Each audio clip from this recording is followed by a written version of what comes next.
Hey everyone, Meet Kevin here. I don't know about you, but yesterday I went to sleep thinking, okay, the National Guard has been activated in 15 states and in the District of Columbia with 5,000 service members active. It's over. The protests happened. Let's now rebuild and solve the problems. No. Yesterday, we had some of the worst rioting and looting. Chicago's Magnificent Mile was looted. Nashville City Hall was set on fire. Presidential Church in D.C. was set on fire. Rodeo Drive in Beverly Hills was looted. In New York, you had looting. You name it. Heck, this definitely makes you want to get life insurance in the link below if you haven't yet, because 2020 is turning out to be the year of, wow, I'm grateful Kevin pitched life insurance. Because this is ridiculous, okay? Like, it's so ridiculous, it's beyond frustrating. And it doesn't help that the White House turned off its lights. It sends a horrible signal to the country. And I'm not blaming Trump here, okay? Because I don't want to come across as taking sides like left or right.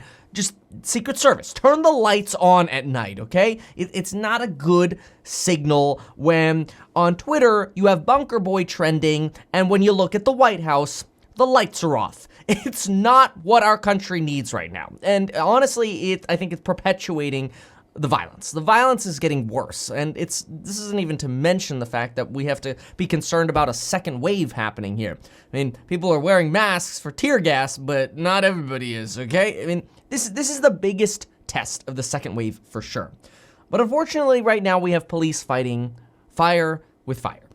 That is, violence with violence. You know, it's kind of like when you yell at your girlfriend or your boyfriend, or you yell at mom and dad, and they yell back, and everybody's screaming all of a sudden. And things don't get better fast. But people are fed up with the economy. They're fed up over poverty. They're fed up over inequality. Yesterday, I posted 2 videos, one on blacks versus whites and structural racism that came from higher rates of poverty, Jim Crow laws that enforce segregation, redlining in real estate, and a second video on solving poverty, because the fact of the matter is, crime rates amongst people in poverty are the same. Whether they're black or white or yellow or brown, the poverty rate creates problems. When people are desperate and hopeless, problems happen. That's an American problem. It's not a black or white problem. Literally, when you look at the stats, crime rates in white neighborhoods in and below the poverty level and black neighborhoods below the poverty levels are the same. It's the problem of money. Money and poverty is creating this deep divide. And the problems are just made worse by more policing in poorer areas. Things are so deep right now that it makes sense that Supreme Court Justice Sonia Sotomayor says the system of reviewing police brutality is, quote, they can shoot first and think later. And it tells the public that clearly unreasonable conduct will go unpunished. That's our own Supreme Court justice complaining about the system in our country, the system of criminal justice. Sotomayor goes on to say that the Supreme Court tends to review cases when the police needs help, but rarely intervenes when the courts favor police and the victims need help. This is all a signal of massive pent-up anger in our country. This is not just one group of people. This is America in pain. In fact, right now, over 50% of Americans feel that the US economy is in a, quote, dangerous position. That's compounded by the fact that you also have racial inequality and over 70% of blacks feeling that racism is the biggest issue in our country today.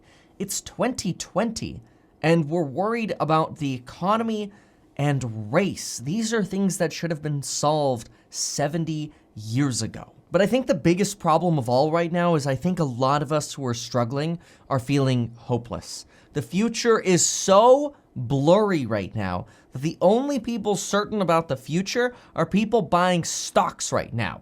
Which, yeah, if you haven't yet, you should get your 2 free stocks with Webull. Link down below. Deposit $100, get 2 free stocks with Webull. But we need actual action. Not just blind hope.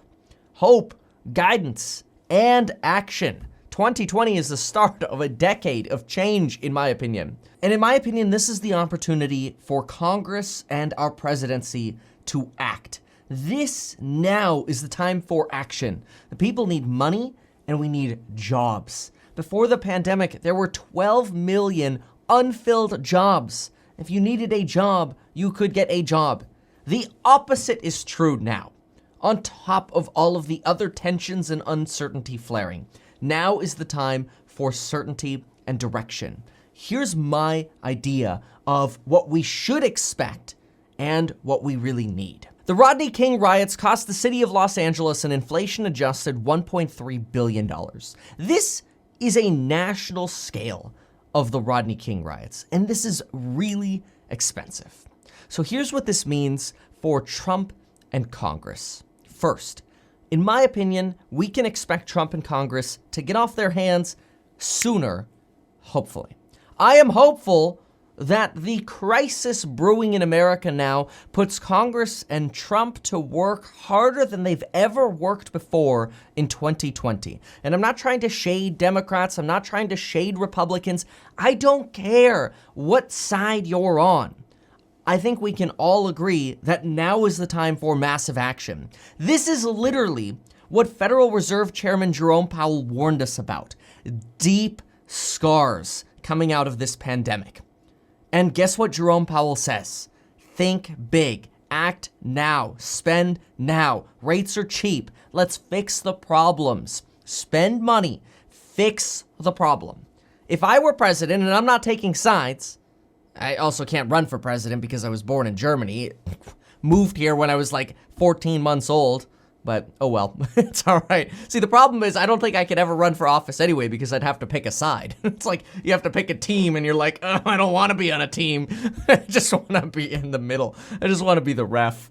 But anyway, what I would do right now, and this is really, in my opinion, what we should demand as a country, are executive orders right now, instantly. That's what a president can do, is right now.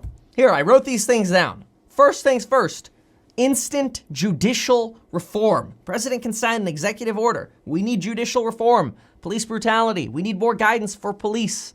We need training for police. In fact, here's funding for police departments to provide more de-escalation and community service training. Let's change the incentive structure of police. Why is it that police are promoted based on their stats of arrests rather than maybe their stats of preventing crime or community involvement? The incentives are backwards. The court systems have it backwards.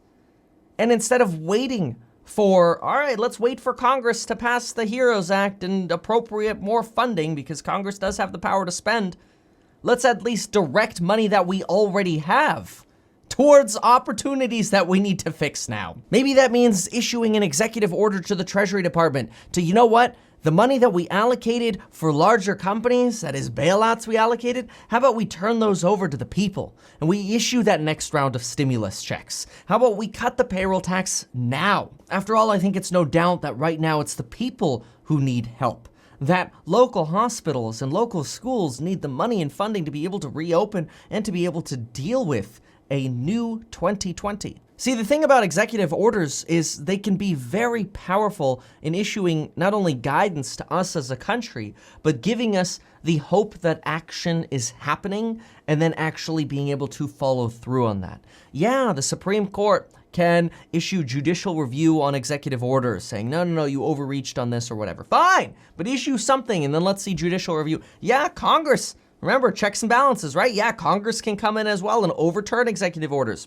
But right now is time, in my opinion, for the biggest set of action that our country has ever seen. You remember what the most famous executive order ever was? It was the Emancipation Proclamation.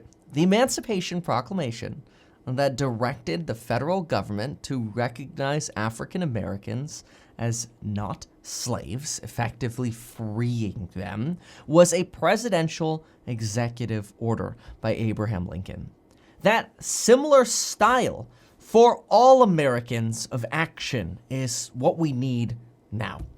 And all I can encourage us to do is voice our opinions, share what needs to be done, email your senators, email your representatives, call them, write letters. We have to work together to act because Congress and our government is there to represent us. And right now is the time, more than ever, for support, stimulus checks, and correcting the wrongs of all prior decades. If you like these ideas and if you like this thought, make sure to share this video. And folks, stay safe out there.